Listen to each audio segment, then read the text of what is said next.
Assalamualaikum warahmatullahi wabarakatuh. Apa kabar teman-teman mahasiswa? Semoga pertemuan via daring kali ini teman-teman mahasiswa dalam kondisi sehat walafiat. Teman-teman mahasiswa yang mengikuti kuliah Ekonomi Makro 1. Perkenalkan, nama saya Widya Stuti.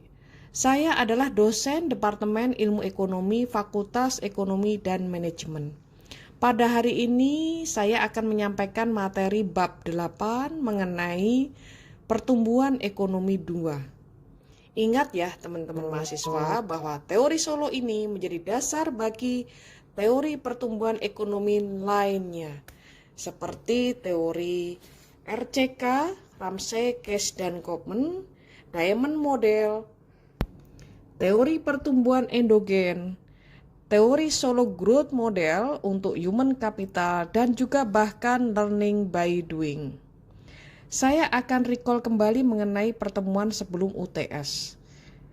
Bab 3, kita telah membahas determinan penting produksi barang dan jasa, yaitu modal, tenaga kerja, dan teknologi. Bab 7 juga kita telah membahas mengenai Solo Growth Model, di mana perubahan dalam tabungan dan investasi, serta perubahan angkatan kerja memengaruhi output dalam perekonomian. Kali ini kita akan membahas sumber pertumbuhan yang ketiga, yaitu teknologi. Variabel teknologi merupakan variabel eksogen yang berdampak pada peningkatan kemampuan masyarakat untuk memproduksi sepanjang waktu. Pada slide 2 kali ini, kita akan melihat perkembangan teknologi dalam model Solo. Kita recall kembali fungsi produksi awal kita, di mana Y adalah fungsi dari kapital dan tenaga kerja. Untuk memasukkan kemajuan teknologi, kini kita tulis fungsi produksi dengan efisiensi, di mana Y sama dengan fungsi dari K L kali E, di mana E adalah efisiensi tenaga kerja yang merefleksikan pengetahuan masyarakat tentang metode produksi. Contoh peningkatan metode produksi yang mana meningkatkan output dalam sektor pertanian adalah sebagai berikut. Misalnya, adanya metode produksi dengan memanfaatkan teknologi, yaitu penggunaan drone sprayer maupun alat penyiraman otomatis dengan menggunakan sensor pengatur suhu di sektor pertanian, di mana air disesuaikan dengan kebutuhan tanaman. Aplikasi alat penyiraman otomatis ini telah dilakukan oleh petani di Lembang untuk komoditas sayuran. Contoh metode produksi lain yang digunakan oleh sektor pertanian seperti misalnya penggunaan presisi smart farming, yaitu pemasangan alat soil and weather sensor untuk merekam perubahan cuaca yang terjadi secara langsung, mengukur intensitas hujan, dan pengukuran suhu atau temperatur. Tujuan pemasangan soil and weather sensor ini akan memberikan informasi secara real time, tepat, dan presisi kepada petani yang lahannya ada di sekitar alat tersebut. Alat ini mempunyai fungsi membuat data yang digunakan untuk memprediksi cuaca yang menghubungkan dengan satelit BMKG. Efisiensi tenaga kerja akan meningkat ketika ada pengembangan metode-metode produksi tersebut. Ketika teknologi mengalami kemajuan, efisiensi tenaga kerja meningkat. Maka dapat ditunjukkan oleh L kali E sama dengan tenaga kerja efektif. Peningkatan efisiensi tenaga kerja E sebenarnya sama dengan peningkatan angkatan kerja L pada pembahasan sebelumnya di bab 7. Asumsi sederhana dari kemajuan teknologi adalah bahwa kemajuan teknologi akan menyebabkan efisiensi tenaga kerja tumbuh pada tingkat konstan, yaitu G. Karena angkatan kerja L tumbuh pada tingkat N dan efisiensi dari setiap unit tenaga kerja E tumbuh pada tingkat G, maka jumlah pekerja efektif L kali E tumbuh pada tingkat N plus G. Misal, G sama dengan 0,02%. maka setiap unit tenaga kerja menjadi 2% lebih efisien tiap tahunnya. Output meningkat jika angkatan kerja meningkat sampai 2% tambahan itu. Bentuk kemajuan teknologi tersebut disebut dengan pengoptimalan tenaga kerja, dan G disebut tingkat kemajuan teknologi yang mengoptimalkan tenaga kerja, atau disebut dengan labor augmenting technological progress. Kemajuan teknologi sebagai pengoptimalan tenaga kerja dalam hal ini dianalogikan dengan pertumbuhan populasi atau angkatan kerja. Maka pada slide berikut ini kita akan mencoba untuk menganalisis perekonomian dalam per pekerja efektif. Dan per pekerja efektif ini mengalami peningkatan. Kapital per efektif tenaga kerja yang dinotasikan oleh K kecil sama dengan K dibagi L kali E. Sedangkan output per efektif tenaga kerja yang dinotasikan dengan Y kecil sama dengan Y dibagi L kali E. Maka Y fungsi dari K. Ingat bahwa sisi kanan maupun kiri sama-sama dibagi dengan L, maka Y besar dibagi L sama dengan Y kecil. Kemudian K besar dibagi dengan L sama dengan K kecil, dan L per L bisa delete ya, hilang. Maka Y sama dengan fungsi dari K. Evolusi dari K yaitu perubahan persediaan modal delta K sama dengan investasi dikurangi break even investment. Dapat dinotasikan delta K sama dengan SFK min depresiasi ditambah N plus G kali K. Depresiasi plus N plus G kali K adalah break even investment. Break even investment adalah banyaknya investasi yang harus dilakukan agar menjaga K pada tingkat yang sekarang. Mengapa K harus dijaga pada level tertentu? Itu pasti menjadi pertanyaan bagi teman-teman mahasiswa. Di sini K harus dijaga pada level tertentu karena kapital mengalami depresiasi. Selain itu, tenaga kerja dan teknologi mengalami pertumbuhan sebesar N dan G, sehingga harus diimbangi dengan pertumbuhan kapital. Slide berikut ini akan menjelaskan bagaimana dampak dari perkembangan teknologi. K adalah konstan pada saat steady state. Karena Y sama dengan fungsi K, output per efektif tenaga kerja juga konstan. Jika pertumbuhan efisiensi pada setiap aktual tenaga kerja sama dengan G, maka output per tenaga kerja atau Y per L sama dengan Y kali E, yang tumbuh dengan tingkat G. Sedangkan total output Y besar sama dengan Y kecil kali dalam kurung E kali L yang tumbuh dengan tingkat N plus G. Dengan memasukkan perkembangan teknologi, memodifikasi kriteria kaidah Mas. Sekarang tingkat modal kaidah emas didefinisikan sebagai kondisi mapan yang memaksimalkan konsumsi per pekerja efektif. Berbeda pada bab sebelumnya, bab 7, yaitu memaksimalkan konsumsi per pekerja saja. Maka pada kondisi steady state per efektif tenaga kerja, C star sama dengan fungsi K star dikurangi dalam kurung depresiasi N plus G kali K star. Di sini tabungan yang tinggi mengarah ke tingkat pertumbuhan yang tinggi hanya jika kondisi mapan dicapai. Sekali perekonomian berada dalam kondisi mapan, tingkat pertumbuhan output per pekerja hanya bergantung pada tingkat kemajuan teknologi. Kita perhatikan slide berikut ini. Pada gambar tersebut terlihat bahwa kemajuan teknologi yang mengoptimalkan tenaga kerja pada tingkat G memiliki cara yang sama dengan pertumbuhan populasi pada tingkat N. Dalam hal ini K didefinisikan sebagai jumlah modal per pekerja efektif. Meningkatnya jumlah per pekerja efektif karena kemajuan teknologi cenderung mengurangi K. Dalam kondisi mapan, investasi, yaitu yang dinotasikan oleh SFK, mengofset penurunan K karena depresiasi, pertumbuhan populasi N, dan kemajuan teknologi G.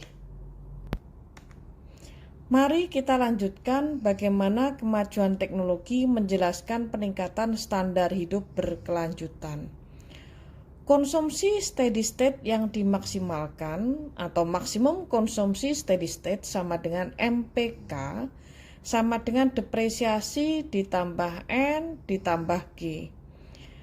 MPK dikurangi depresiasi sama dengan N plus G, di mana MPK dikurangi depresiasi adalah golden rule level of capital. Dengan memasukkan perkembangan teknologi, dapat diketahui peningkatan standar hidup atau output per tenaga kerja. Maka steady state per efektif tenaga kerja adalah C star sama dengan FK star dikurangi depresiasi ditambah N ditambah G kali K star. Berdasarkan bab 7 dan bab 8 yang saya sampaikan pada kali ini, dengan mengacu pada model Solo, determinan penting dari pertumbuhan ekonomi adalah tabungan dan investasi. Mungkin timbul pertanyaan dari teman-teman mahasiswa, apakah tabungan masyarakat Indonesia lebih kecil atau lebih besar? Sejauh ini berdasarkan data BPS, tingkat tabungan bruto domestik Indonesia lebih rendah dibandingkan dengan tingkat investasi non-finansial domestik Indonesia. Oleh karena itu, untuk menutup perbedaan antara tingkat tabungan dan tingkat investasi non-finansial domestik Indonesia, diperlukan foreign direct investment atau investasi asing. Terkait dengan hal tersebut, bagaimana kebijakan yang dapat dilakukan oleh pemerintah untuk meningkatkan pertumbuhan ekonomi? Salah satu kebijakan yang digunakan untuk meningkatkan pertumbuhan ekonomi adalah mengevaluasi tingkat tabungan. Jika real GDP meningkat 3% per tahun, maka N plus G sama dengan 0,03. Berdasarkan fakta berikut ini, maka kita bisa perkirakan berapa nilai produk marginal neto untuk setiap unit modal.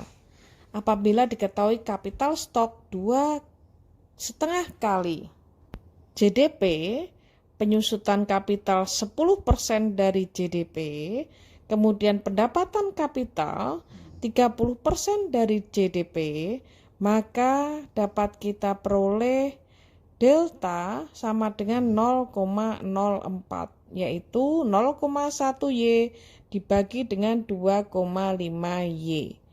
Kemudian MPK sama dengan 0,12, yaitu diperoleh dari 0,3 Y dibagi dengan 2,5 Y. Maka net MPK adalah MPK dikurangi depresiasi yaitu 0,08. Hal ini menunjukkan bahwa sekitar 4% dari persediaan modal akan terdepresiasi setiap tahun dan produk marginal modal kira-kira 12% per tahun. Maka produk marginal neto MPK dikurangi depresiasi sama dengan 8% per tahun. Artinya bahwa pertumbuhan modal lebih besar dari pertumbuhan rata-rata perekonomian. N plus G sama dengan 3%. Seperti fakta yang kita ketahui di atas. Sedangkan MPK-nya adalah 8%. Hal ini mencerminkan bahwa persediaan modal negara tersebut di bawah kaidah emas. Atau dengan kata lain, negara tersebut menabung dan menginvestasikan bagian yang lebih besar dari pendapatannya, sehingga perekonomian akan tumbuh jauh lebih cepat dan mencapai kondisi mapan yang tentunya juga berada pada konsumsi yang jauh lebih tinggi. Kebijakan yang lain untuk meningkatkan pertumbuhan ekonomi adalah mengubah tingkat tabungan. Pemerintah dapat memengaruhi tabungan masyarakat. Ingat, apabila pengeluaran pemerintah melebihi penerimaannya, maka pemerintah mengalami defisit anggaran. Dengan kata lain, hal itu sama saja dengan mengurangi tabungan masyarakat. Defisit anggaran akan meningkatkan tingkat bunga karena mengambil tabungan dari masyarakat. Yang hal ini akan menyebabkan crowding out of investment. Dengan kata lain, akan mengurangi persediaan modal yang mengakibatkan meningkatnya bagian beban utang bagi generasi yang akan datang. Sebaliknya, kalau surplus bagaimana? Tolong dianalisis ya.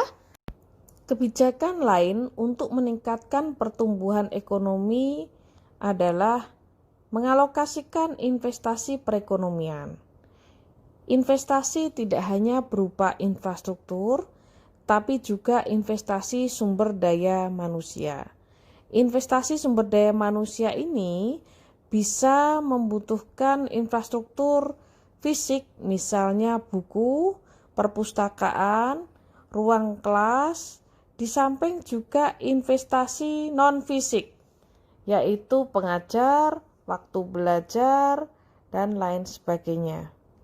Kebijakan lainnya dalam rangka mendorong pertumbuhan ekonomi yang tidak kalah pentingnya adalah mendorong kemajuan teknologi. Dalam model Solo, teknologi merupakan variabel eksogen. Salah satu kondisi empiris yang dilakukan oleh pemerintah Indonesia terkait dengan kebijakan mendorong kemajuan teknologi adalah Super Deduction Tax. Super Deduction Tax merupakan insentif penelitian dan pengembangan. Indonesia baru-baru ini juga melakukan terobosan baru dengan bercermin pada negara tetangga Malaysia, Thailand, Singapura, dan Vietnam. Sebagai contoh untuk Malaysia, dia melakukan double deduction, yaitu potongan 200% dari pengeluaran R&D selama aktivitas R&D memenuhi syarat.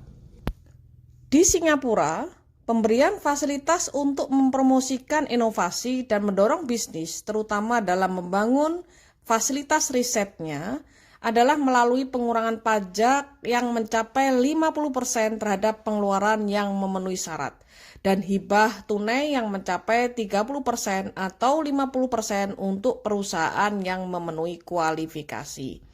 Contoh lain di Thailand, pemberian fasilitas berupa penghapusan PPh perusahaan dalam persentase tertentu dan tambahan pengurangan pajak hingga 50% untuk 5 tahun setelah masa expired jika sesuai dengan kualifikasi.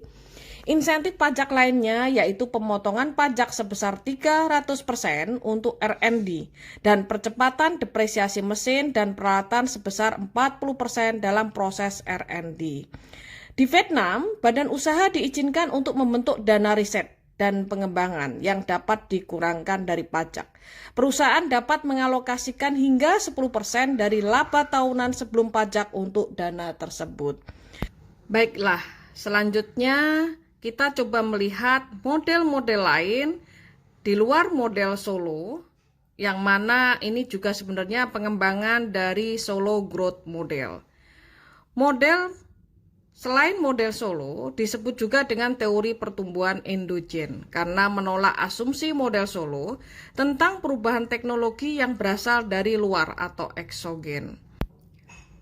Model dasar dari teori pertumbuhan endogen, kita mulai dengan fungsi produksi sederhana, yaitu Y sama dengan AK.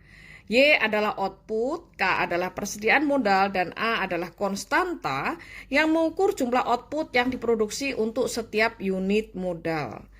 Berdasarkan fungsi produksi tersebut di atas, terlihat bahwa tidak ada muatan dari pengembalian modal yang makin menurun. Satu unit modal tambahan memproduksi unit output tambahan sebesar A. tanpa memperhitungkan berapa banyak modal yang ada. Ketiadaan pengembalian modal yang makin menurun ini merupakan perbedaan penting antara model pertumbuhan solo dengan pertumbuhan endogen. Apabila kita asumsikan bahwa sebagian pendapatan ditabung dan diinvestasikan, maka akumulasi modal menggunakan persamaan sebagai berikut. Delta K sama dengan SY min depresiasi kali K. Kombinasi dari persamaan tersebut akan diperoleh persamaan sebagai berikut, bahwa delta Y per Y sama dengan delta K per K, yang mana sama dengan S kecil kali A dikurangi depresiasi. Jadi, selama S kali A lebih besar daripada depresiasi, maka akan terjadi pertumbuhan ekonomi. Pada solo growth model, steady state, pertumbuhan hanya karena perkembangan teknologi secara eksogen. Pada model tersebut di atas, terlihat bahwa S dan I dapat mempengaruhi pertumbuhan ekonomi. Dengan demikian, adanya perubahan sederhana dalam fungsi produksi mengubah prediksi tentang pertumbuhan ekonomi. Dalam model solo, tabungan mendorong pertumbuhan untuk sementara. Tetapi pengembalian modal yang kian menurun pada akhirnya akan mendorong perekonomian mencapai kondisi mapan di mana pertumbuhan hanya bergantung pada kemajuan teknologi secara eksogen. Sebaliknya, apabila kita lihat dari pertumbuhan endogen, tabungan dan investasi dapat mendorong pertumbuhan secara berkelanjutan. Demikian teman-teman mahasiswa materi chapter 8 teori pertumbuhan ekonomi 2 pada sesi kali ini. Semoga materi ini bermanfaat bagi teman-teman mahasiswa. Akhir kata saya sampaikan terima kasih. Wassalamualaikum warahmatullahi wabarakatuh. Tetap semangat dan jaga kesehatan.